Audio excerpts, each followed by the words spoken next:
Hello, dear students. Welcome to my class. This is Dr. Varsha, and today we will study Golgi complex or Golgi bodies. So, let's start. They are membrane bound cytoplasmic organelles made up of cisternae, network of tubules with vesicles and vacuoles, which take part in membrane transformation, secretion, and production of complex biochemicals. So Golgi bodies जो होते हैं they are membrane bound cell organelles और cisternae tubules vesicles vacuoles से मिलकर के बने होते हैं जिनका काम membrane transformation secretion and new complex biochemicals का फॉर्मेशन करना होता है और it was first observed by George in 1867, but the work actually done by Italian scientist Camillo Golgi, and he observed Golgi apparatus when he was working in the nerve cells of the barn owl and cat by means of metallic impregnation method, and this is staining technique in which osmium chloride and silver salts are deposited in the cells.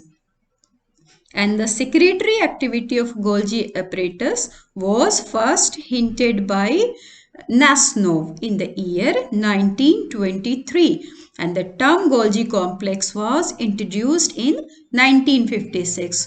तो इसको सबसे पहले observe जो किया था George ने 1867 में किया था और जो नेम इसका गोल्जी कॉम्प्लेक्स नेम पड़ा वो कैमिलियो गोल्जाई की वजह से पड़ा और वो जब बार्न आउल और कैट के नर्व सेल्स को स्टडी कर रहे थे तो उन्होंने गोल्जी कॉम्प्लेक्स को फर्स्ट टाइम देखा और उन्होंने प्रॉपर रिकग्नाइज करके उसका नाम दिया इंटरनल रेटिकुलर एपरेटस और इसके इनके वर्क को रिकग्नाइज करके जो आगे नोटिस करके आगे फर्दर प्रोसीड किया काजल 1914 में. Golgi complex are mostly found in all eukaryotic cells, but they are absent in prokaryotic cells and in mammalian RBC, sperm cells of bryophyte and pteridophytes, and sieve tubes of phloem. And they are scattered throughout the cytoplasm. Around 10 to 20 dictyosomes are found in plant cell and 3 to 7 in animal cells, and the position may be fixed or they remain diffuse in the cytoplasm. तो ये eukaryotic cells के अंदर सब में present होते हैं लेकिन prokaryotes में जो है पीपीएलए हो गया और साथ में आपके साइनोबैक्टीरिया बैक्टीरिया ये सब के अंदर ये एब्सेंट होते हैं. मैमेलियन राइट ब्लड कार्पसेल्स हो गए, स्पर्म सेल्स ब्रायोफाइट और टेरिडोफाइट के, फ्लोएम के सीव ट्यूब सेल्स इनमें ये एब्सेंट होते हैं और साइटोप्लाज्म के अंदर स्कैटर्ड होते हैं और जो प्लांट सेल होते हैं उनमें 10 to 20 डिक्टियोसोम्स होते हैं जबकि एनिमल सेल्स के अंदर 3 to 7 डिक्टियोसोम्स या गोल्जी बॉडीज पाए जाते हैं. केमिकल कॉम्पोजिशन प्रोटीन कंटेंट्स जो हो गए 65 to 75%, लिपिड कंटेंट्स 25 to 30%, बहुत सारे एंजाइम्स भी इसके अंदर होते हैं, thiamine pyrophosphate, adenosine diphosphate, ATPase etcetera. And structure typical plant dictyosome is 2 to 5 millimicron in diameter and up to 0.5 millimicron in thickness, and Golgi apparatus has a density lower than that of the endoplasmic reticulum, mitochondria and plastid. तो structure 2 से 5 milli micron तक इसका diameter होता है, 0.5 milli micron thickness होती है और Golgi apparatus की डेंसिटी एंडोप्लाज्मिक रेटिकुलम से, माइटोकॉन्ड्रिया और प्लास्टिड से कम होती है. And compact Golgi apparatus is made up of 4 parts. तो इसके 4 पार्ट्स होते हैं गोल्जी अपरेटस के, and cisternae, tubules, vesicles and vacuoles. 4 parts हो गए। पहला cisternae, tubules, vesicle and vacuoles. Tubules, vacuoles and vesicles जो होते हैं more prominent on the trans phase of Golgi apparatus and it is also called trans Golgi network या TGN। First part लेते हैं, that is cisternae. Cisternae are flat, curved sicules which occur in a stack of 4 to 8 cisternae. और यूनिसिस्टर्नल डिक्टियोसोम्स are found in fungi. तो जो cisternae होती हैं वो flat होती हैं, कर्व्ड होती हैं, एंड सेक्यूल्स होते हैं जो कि एक 6 to 8 सिस्टर्नी की स्टैक होता है, गड्डी होती है, उसमें प्रेजेंट होती हैं। एंड फंजाई के अंदर सिंगल डिक्टियोसोम्स भी होते हैं। And adjacent cisternae stacks are separated by intercisternal spaces of 10 to 30 nanometer। तो दो सिस्टर्नी जो होती है इनके बीच में इंटरसिस्टर्नल स्पेस होती है जो कि 10 to 30 नैनोमीटर तक थिक होती है। और गोल्जी कॉम्प्लेक्स का जो ल्यूमन होता है वो 6 to 9, जो प्लेस बीच की प्लेस होती है उसको ल्यूमन बोलते हैं, वो 6 to 9 नैनोमीटर थिक होता है। It contain a fluid that is called matrix. तो गोल्जियन मैट्रिक्स भी प्रेजेंट होता है सिस्टर्नी के अंदर। And the cisternae are curved, and cisternae जो होती है वो कर्व्ड होकर उसमें 2 फेजेस होती हैं, एक कॉन्वेक्स साइड होती है, दूसरी कॉनकेव साइड होती है। कॉन्वेक्स साइड को फॉर्मिंग साइड या सिस फेज भी बोलते हैं, एंड कॉनकेव साइड जो होती है दैट इज मेच्योरिंग और trans phase. And convex side और cis phase is always found towards the endoplasmic reticulum and maturing और trans phase is found towards the plasma membrane. And cisternae between the cis phase and trans phase are called medial cisternae. And because of the different type of cisternae, Golgi apparatus is compartmentalized into 3 parts: cis cisternae, medial cisternae and trans cisternae। तो cisternae जो होती हैं flat सेक्यूल होते हैं, 4 to 8 का stack होता है पूरा। फंजाई में एक सिस्टर्नी भी हो सकती है डिक्टियोसोम्स की, और बीच में स्पेस होती है उसको कहते हैं इंटरसिस्टर्नल स्पेस। और गोल्जी कॉम्प्लेक्स की जो ल्यूमेन होती है उसकी थिकनेस 6 to 9 नैनोमीटर होती है। एक फ्लूइड भी फिल्ड होता है, उसको कहते हैं Golgian matrix. And the cisternae are curved with 2 phases होती हैं, convex and concave side. Convex side को सिस फेज होती है, उसको फॉर्मिंग फेज भी बोलते हैं, और कॉनकेव साइड में ट्रांस फेज होती हैं। और सिस्टर्नी के अंदर जो होती हैं सिस फेज से लेकर ट्रांस फेज के बीच की जो पोर्शन होती है उसको मीडियल सिस्टर्नी बोलते हैं। और क्योंकि 3 तरीके की सिस्टर्नी प्रेजेंट होती है इसलिए गोल्जी apparatus के अंदर 3 कंपार्टमेंट बना दिए गए हैं, सिस कंपार्टमेंट या cis cisternae compartment and medial, and third one is trans compartment. And these compartments perform different functions, and cisternae of both the phases having a network of interconnected tubules. These are of 2 type। मतलब cisternae के 2 network होते हैं, एक cis face पर network होता है, एक trans face पर नेटवर्क होता है। जो सिस फेस पर होता है उसको कहते हैं सिस गोल्जाई नेटवर्क और CGN, और जो ट्रांस फेस पर होता है उसको कहते हैं ट्रांस गोल्जाई नेटवर्क और TGN। and the membranes of cis phase cisternae are thin 5 to 6 nanometer, medial cisternae are 6 to 7 nanometer, and at the trans phase cisternae are of 7 to 8 nanometer in thickness। And fenestration give rise to tubules, vesicles and vacuoles। Fenestration is the formation of pore।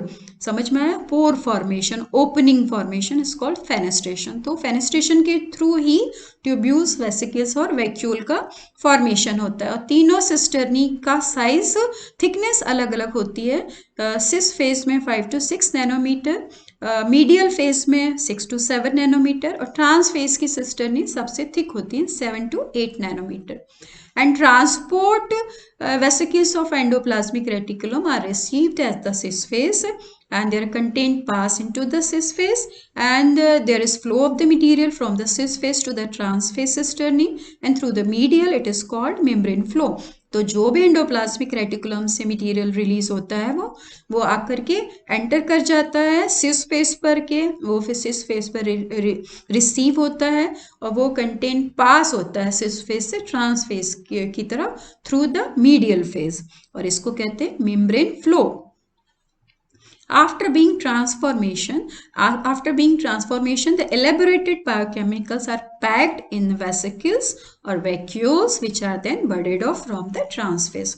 तो जो भी material move हुआ सिस phase से trans phase की तरफ वो modify होता है, ट्रांसफॉर्म होता है, उसकी पैकेजिंग होती है डिफरेंट टाइप के प्रोटीन से और फिर वो बडेड ऑफ मतलब बड की फॉर्म में बाहर निकल जाता है वेसिकल की फॉर्म में.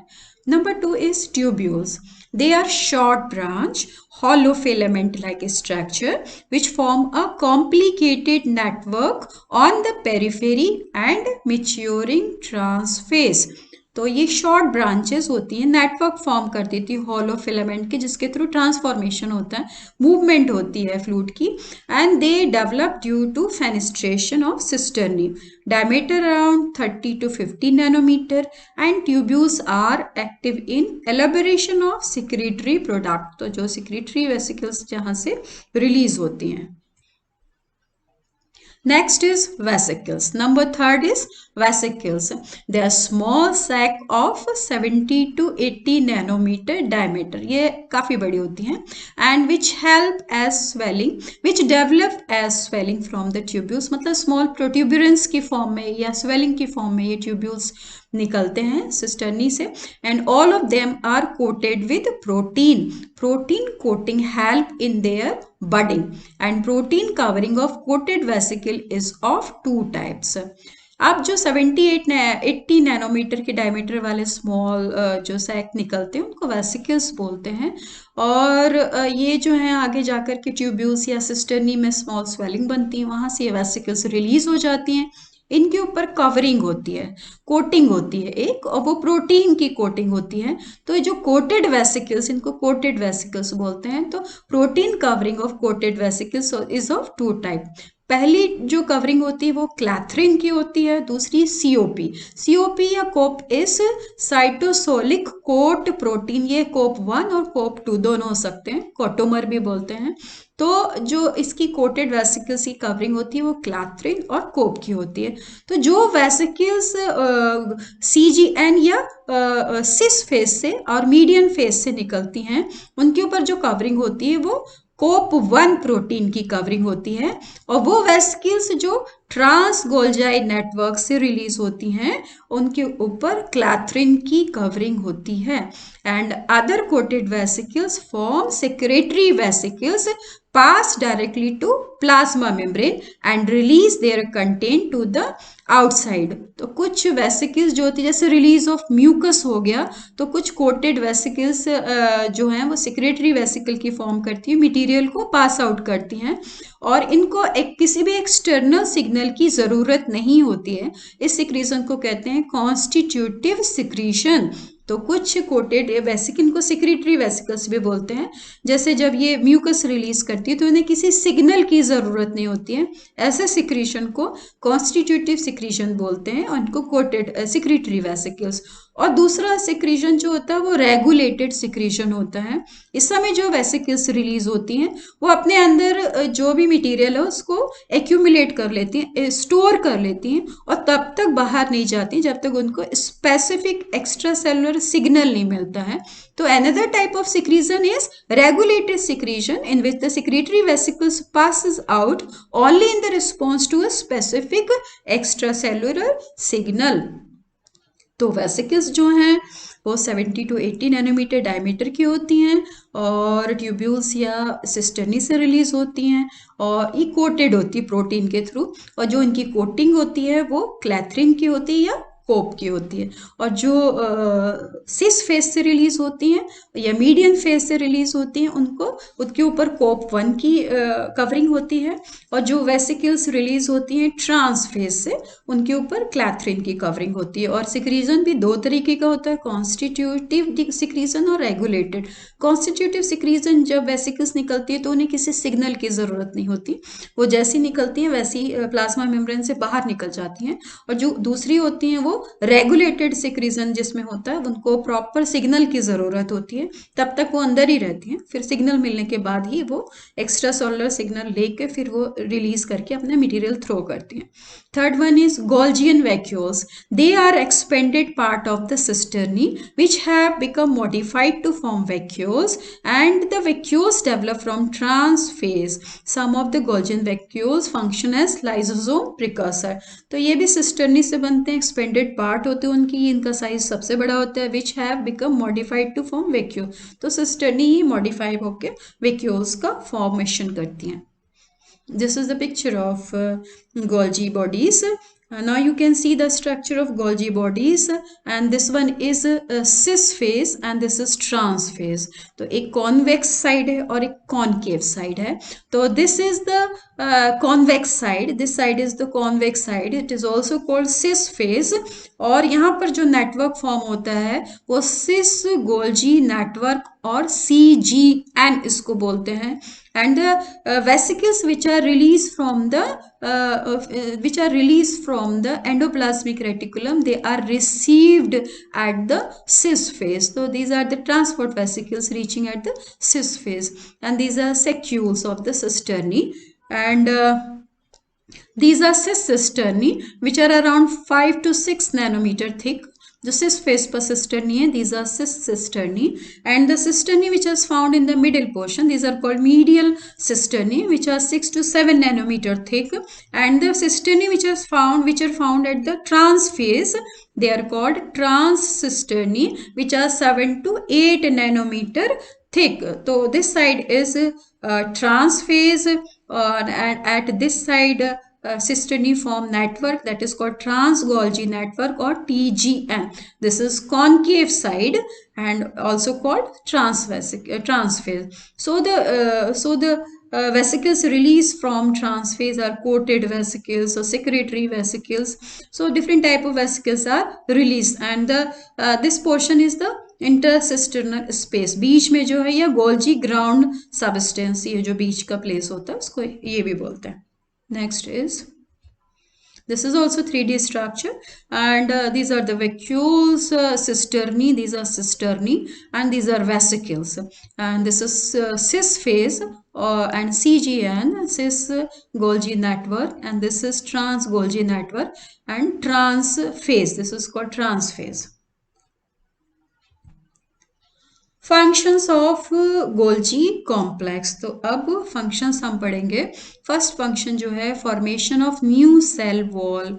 अब जब एक सेल होता है, through the cell division it will divide into 2 parts. जब 2 पार्ट में डिवाइड होता है, ये समझ लो माइटोसिस प्लांट सेल के अंदर हुई है, और nucleus will divide and 2 nucleus form हो गए, 2 सेल्स, बट अभी सेल प्लेट का फॉर्मेशन नहीं हुआ बीच में।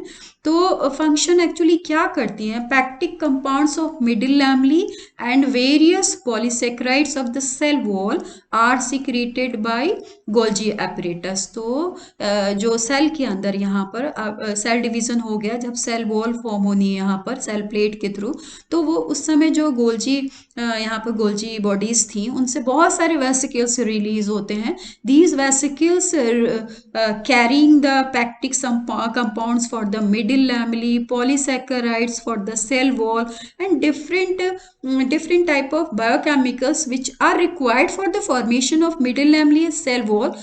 These vesicles carry that material, और वो आकर के these vesicles move to the equator. Equator is the central portion of the cell, and where they fuse to form tubular structure across the equator.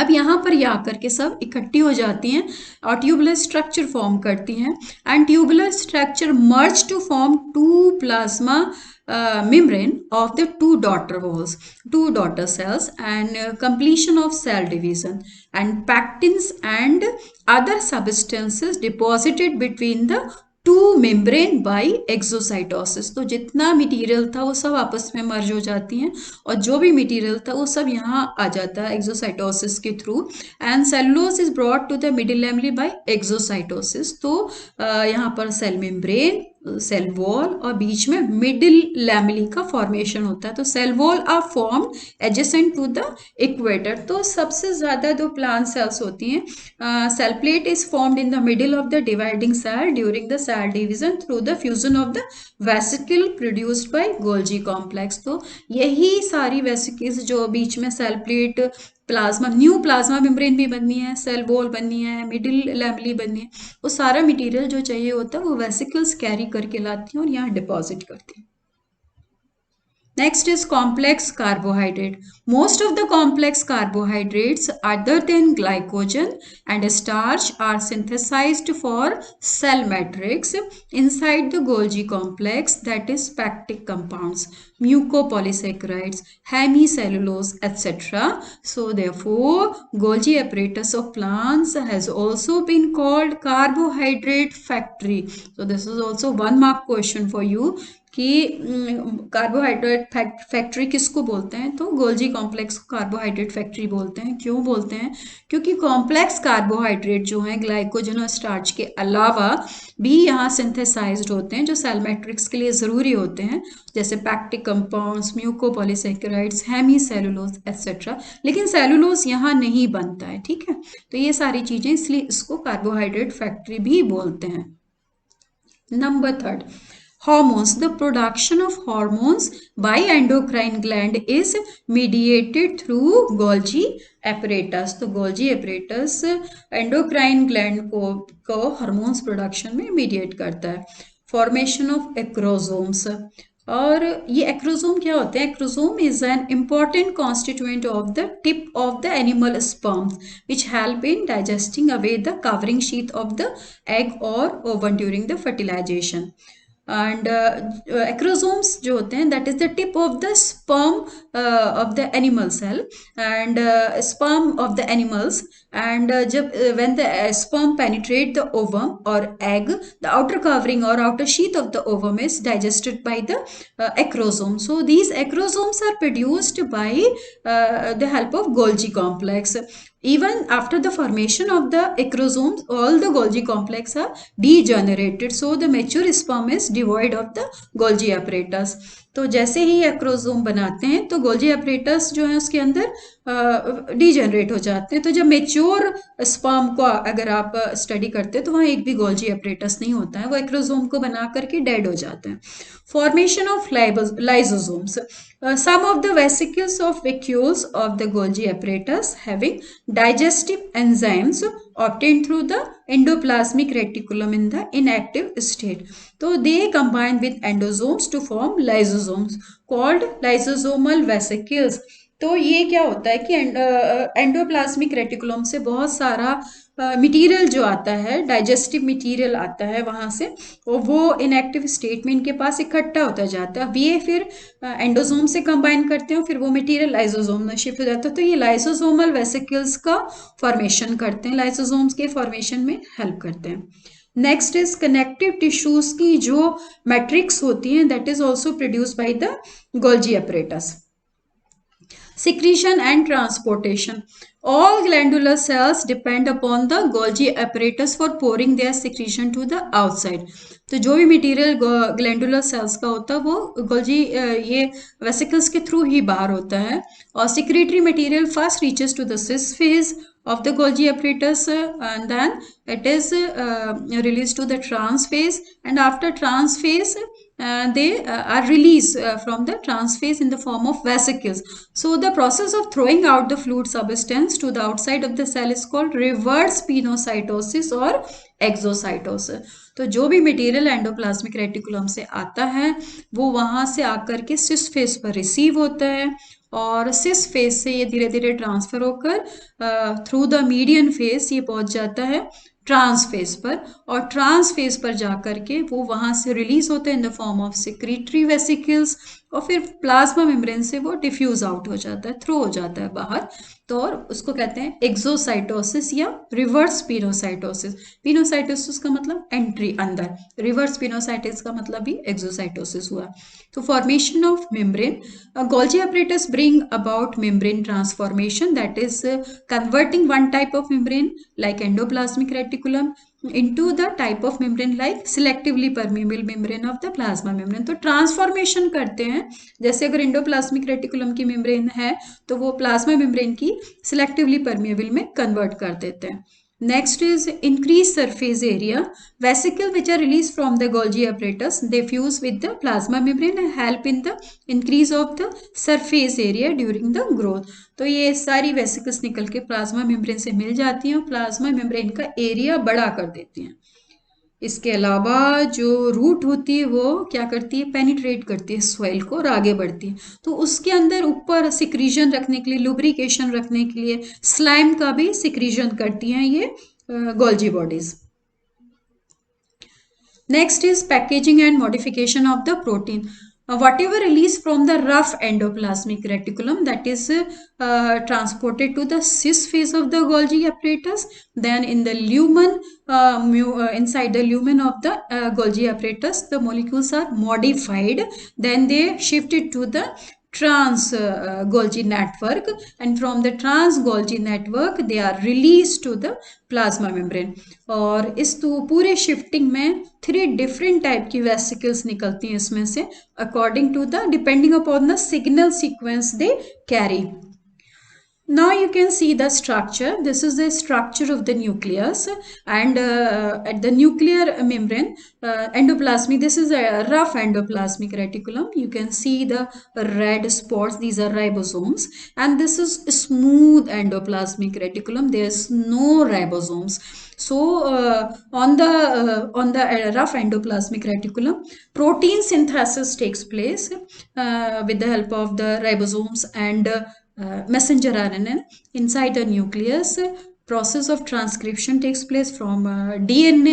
RNA is produced, RNA released from the nuclear membrane and attached to the ribosomes and form protein. That protein in the endoplasmic lumen and from it shifted from the endoplasmic reticulum and form inside the transport vesicle. Through the transport vesicle, it will reach to the cis phase of the Golgi apparatus. And in Golgi apparatus,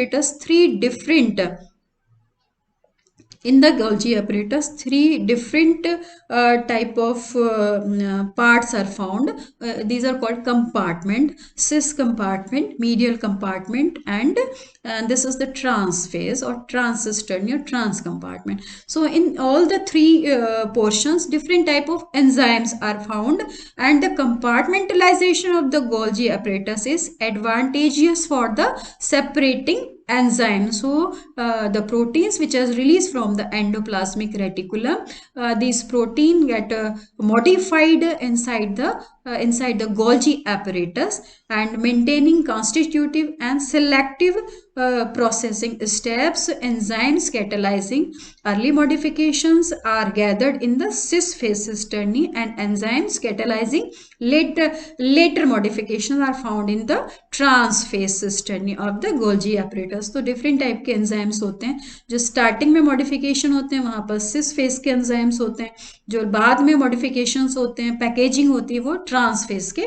modifications होते हैं। तो यहाँ packaging होती है और protein सारा vesicles के अंदर पैक होकर by the process of exocytosis ये बाहर सेल के बाहर थ्रो आउट हो जाता है। And now the 3 different type of vesicles are found on the basis of the exocytotic vesicle या constitutive secretion। इसमें क्या होता है, the vesicles contain protein destined for extracellular release. After packaging, the vesicles bud off and immediately move towards the plasma membrane। तो जो भी contain protein था वो एक्स्ट्रा सेलुलर रिलीज के लिए निकला और इमीडिएटली वो बर्ड ऑफ होकर के बाहर निकल जाता है, उसको किसी भी तरीके की सिग्नल की ज़रूरत नहीं होती है, वो फ्यूज़ कर जाता है प्लाज्मा मेम्ब्रेन से और एक्स्ट्रा सेलुलर स्पेस में रिलीज हो जाता है। This is called constitutive secretion. Example के लिए antibodies release by the activated plasma B cells. जो बी सेल्स होते हैं वो आप प्लाज्मा सेल्स या बी सेल्स जो होते हैं वो एंटीबॉडीज जो रिलीज करते हैं वो इमीडिएटली रिलीज हो जाते हैं। उसके लिए ज़्यादा टाइम नहीं लगता, या म्यूकस रिलीज होती है तो उसके लिए भी सिग्नल की ज़रूरत नहीं होती है। Next is secretory vesicles, and that is regulated secretion. Vesicles contain proteins destined for extracellular release. After packaging, the vesicles bud off and are stored in the cell until a signal is given for their release. When the appropriate signal is received, they move towards the membrane and fuse to release their contents. This process is known as regulated secretion. तो जब vesicles protein carry करके बाहर निकलती हैं, इनको जब तक ये सिक्रीटरी वेसिकल ये रेगुलेटेड सिक्रीजन होता है, इसमें जब तक इनको बाहर से सिग्नल नहीं मिलते हैं तब तक ये अपना मटेरियल बाहर रिलीज नहीं करते। जब उनको प्रॉपर अप्रोप्रिएट सिग्नल मिलता है then they release their they attach to the plasma membrane and release their material. Example है neurons and neurotransmitters release from the cell. Number 3, that is lysosomal vesicles. Vesicles contain protein and ribosomes destined for the lysosomes, a digestive organelles containing many acid hydrolases, or to lysosomes like storage organelles. These proteins include both digestive enzymes and membrane protein. And the vesicles first fuses with the late endosomes and the content are then transferred to the lysosomes via unknown mechanism. तो बहुत सारी vesicles जो कि digestive enzymes carry करके रखती हैं, membrane proteins होते हैं उनके पास, तो इनको वो डाइजेस्टिव जितना भी एंजाइम उनके पास जितना भी डाइजेस्टिव मटेरियल ये कैरी करती हैं वो लाइसोसोम्स को दे देती हैं। तो ये एंडोसोम्स के पास पहले लेट एंडोसोम्स में होते हैं, उसके बाद जो सारा कंटेंट था वो लाइसोसोम में ट्रांसफर हो जाता है। Example digestive proteases destined for the lysosomes. तो जितना भी डाइजेस्टिव प्रोटीएज एंजाइम्स होते हैं वो लाइसोसोम्स में ही रिलीज होते हैं, तो इनको कहते हैं लाइसोसोमल वेसिकल्स। तो ये 3 वेसिकल्स हो गई कॉन्स्टिट्यूटिव सिक्रेशन की एक्सोसाइटोटिक वेसिकल्स, रेगुलेटेड सिक्रेशन की सिक्रीटरी वेसिकल्स, और लाइसोसोम्स फॉर्म करने वाली लाइसोसोम्स वेसिकल्स। Okay, so